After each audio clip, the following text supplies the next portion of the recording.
Hey guys, Kiki from Eat More to Weigh Less, and I am here today with my husband.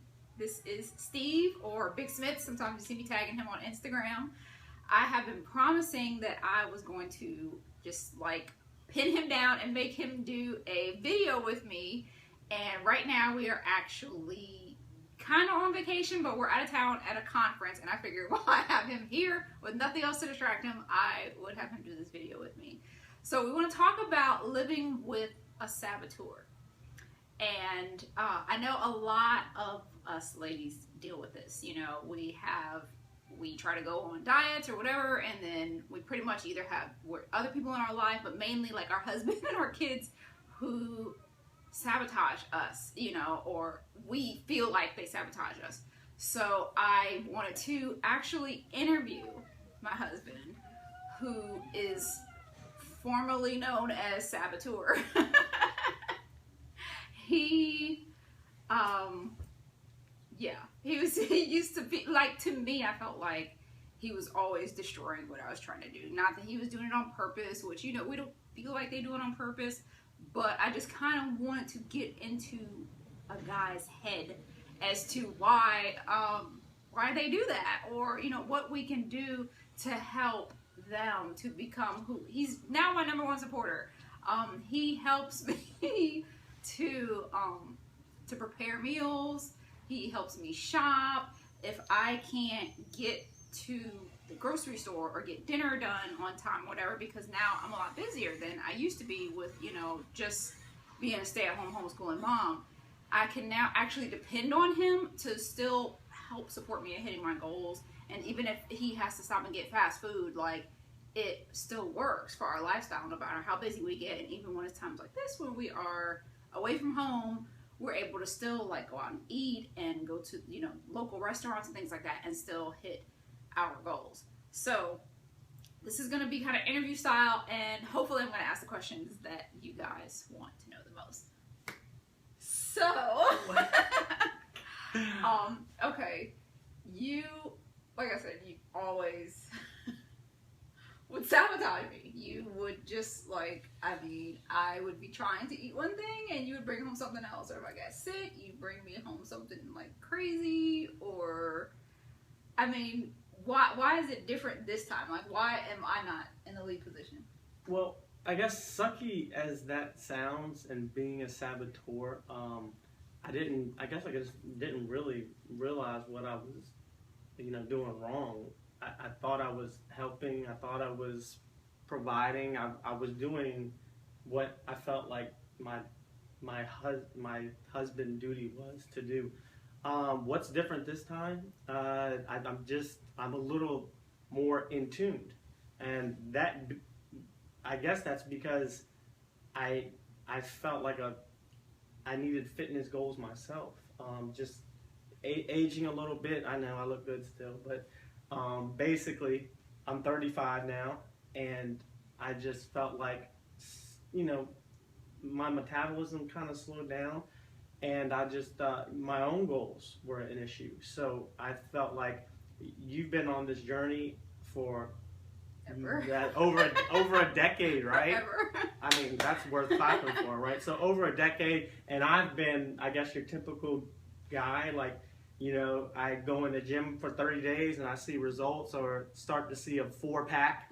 Never had a 6-pack. Start to see a 4-pack, and I'm like, that's it. But just being a little bit older, that is not coming as easily. Well, even before, I mean, like, I would, you know, because like I've talked before about, like, I bulk and I cut, and, you know, and I go through these phases, and, you know, it's always been a joke. You know, I've always joked about how, you know, you bulk and cut by default. You know, like, you gain weight when I bulk, and then you lean out when I cut, because I was always in control of the meal. So it's like, I don't really think you had to try, you know, because it just kind of happened naturally, and then you just worked out whenever you felt like it, you know. And the problem was my own inconsistencies, because I would go to work, I would work 10, 12, 14 hours a day. Maybe some of you guys can relate to that. And if I wasn't around you, then I really start to look at the percentage of meals that I was actually eating, you know, healthy and or clean. And when you take 10 to 12 hours out of a day and you're eating, you know, on the go, then it's really, when you add it up at the end of the week, you add the weekend.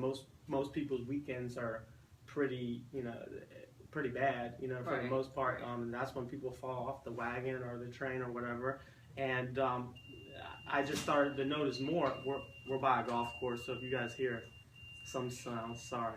But anyway, I had to take ownership myself. So that is what is different. And so in addition to being more in tune with you, just my own health, looking at myself, like I said, hitting that 30 threshold, and things just start to change. And I had to adapt. And I guess I finally started to pay attention to what you've been doing for all this time. Well, I think how I was saying, you were bulking and cutting by default, and I think that kind of worked in our 20s. Sure. Because your metabolism is so high and your job is very active. Right. Because I'm a carpenter. So. Yeah, so he's laboring, a lot, or you used to a lot. You used to, correct. And so it would kind of help, the weight to fall off. But I think, probably the combination of you, when you started leaning out, you started seeing less muscle than you were used to. Oh yeah, huge. Yeah, it was huge. So my last, well, not my last, about a year and a half ago is I cut out, I kind of did a partial, half butt bulk. And then when I cut out, I was like, man, I'm a shrimp. You know what I mean? I remember you weren't happy. I was like, what do you expect? Yeah, I was like $165, and I was just not happy with my overall muscle mass, and so I was like, man, I need to take this a little bit more serious. Coupled with the fact that I was, my job was changing. I was coming out of the field, and I had, I wasn't doing as much hands-on framing and construction and that type of thing. So less activity, absolutely. Still kind of. Yeah, exactly. Whatever. Right, and that's just a deadly combination. Most guys, I think they can relate to that. So. And I think, ladies, that's something, that part, how you get through that, is going to be different for everybody. But, we all have that, we hate it. We're we go on a diet and, either if they do it with us, they lose all their weight right away and then they're fine. Or, we say all they have to do is look at the gym and, and they get buff. And so, early on, that's going to be really hard. And, and they're always going to have a level of testosterone that we don't have. So they'll be able to put on muscle mass and everything quickly. But because of, especially specifics with us, because I am so into building muscle, and I really, really take that seriously. And so with my bulks and cuts over the years, I think it really started to be more apparent to him as my muscle mass was increasing, his was decreasing. So when we would go through our bulks and cuts together, basically him gaining weight with, sympathy weight with me and then getting cut afterwards. Whereas maybe, I would be happy that I was looking better and better. He started feeling like what's going on, because you can get, as we always talk, you can get down to the same weight that you used to be before that was an acceptable physique for you and not look the same. And when that finally started coming into play with him, more and more he started kind of ask, okay, so maybe I'll kind of bulk, or when he would cut, that would be more of a conviction to bulk again, because it's every time, and that's the same thing that I experienced, which is what fully convinced me to bulk, is that I would cut and not look like I expected. So I think, that was obviously a huge factor in you taking ownership. And then because you took ownership, so now it's not just my thing anymore. Oh, absolutely. It's not it's definitely it's definitely not your thing anymore. And the reason that is like I said, I just I'm always trying to. My 165 at 22 years old was great. Right. 165 at 34 years old. It's not the same. You know what I mean?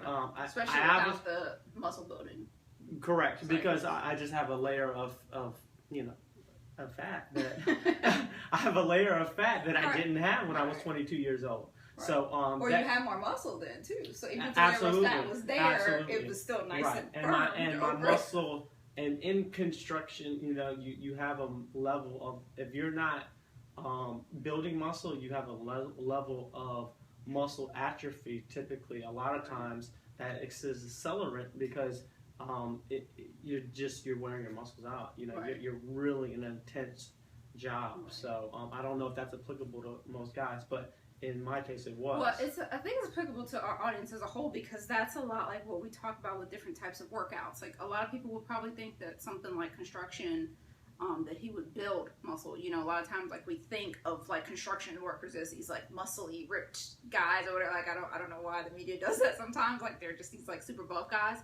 But construction, just like how when we talk about like different types of like boot camps or metabolic resistance training and stuff like that, like, because it's something that he was doing all the time, it became like cardio for him. It's something that his body adapted to. So in the beginning, you know, as his body was first starting to adapt, it was more muscle building. You know, his body was creating the muscles that it needed to be able to hoist the heavy things around and, you know, go up and down stairs and do all the things that he was doing as a construction worker.